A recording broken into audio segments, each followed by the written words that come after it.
Schaefer got pregnant. She was 19 years old, and the year was 1965. She was persuaded against her wishes to give up her baby boy for adoption.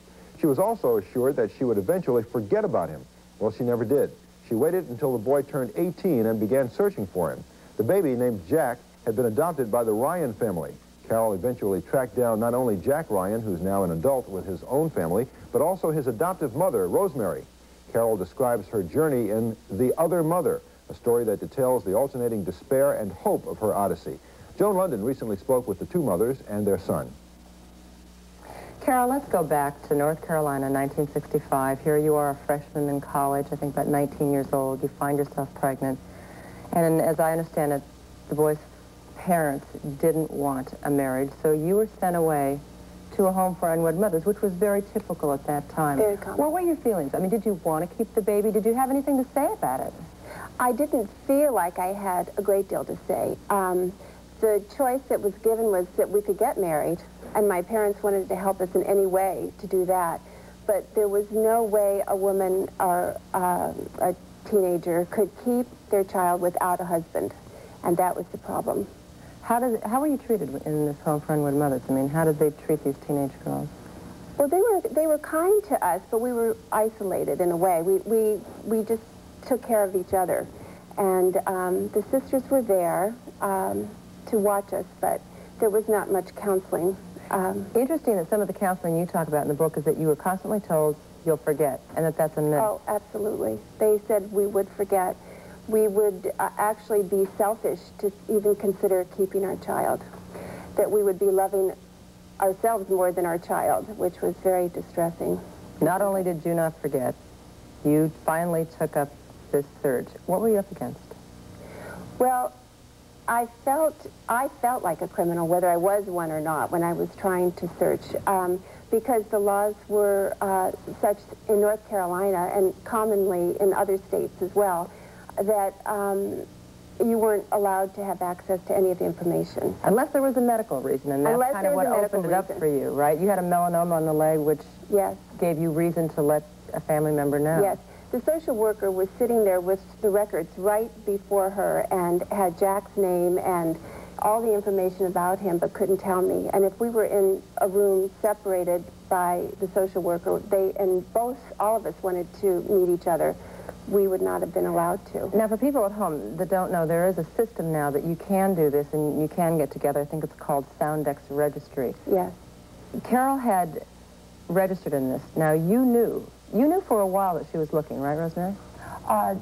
No, I really didn't until a congressman's aide contacted me and asked me, told me that there was a health problem, and if I was interested, call Catholic Social Services. But it took you a while before you called, right? Immediately. Yeah, was there any apprehension? I mean, some mothers would say, I don't know if I want this other woman in my son's life and my life. Oh, I wanted her to know that he was all right, he was loved, he was well cared for, and he was living a healthy, happy life.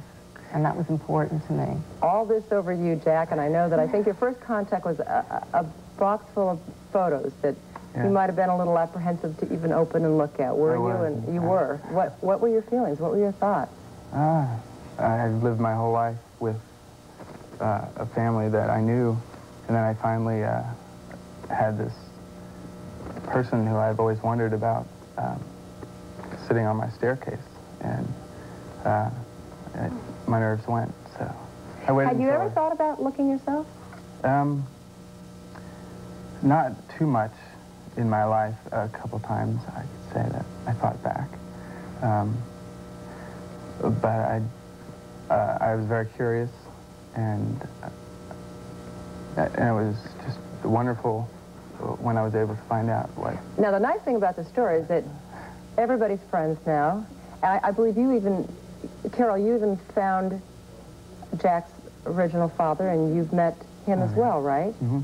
How is it now, though, for you? Now, I should say you're married, you have a family, you have two little children yourself. How do your children feel about having an extra grandma? How does your wife feel about having two mothers-in-law? That can be difficult. But, my children, who wouldn't like having three grandmothers and grandparents? So this has worked out. Extended family. Going through this experience, would you advise other adoptive parents to perhaps be a little bit more open about the possibility of this? Definitely. Yeah. But I think there's a general apprehension, though, don't you, as to all those feelings that might come forth that are just unknown. Right. It could be opening up a can of worms. You don't know. But knowing Jack, I knew that Carol had to be wonderful. And I just always had a warm spot in my heart for her, even though I didn't know her.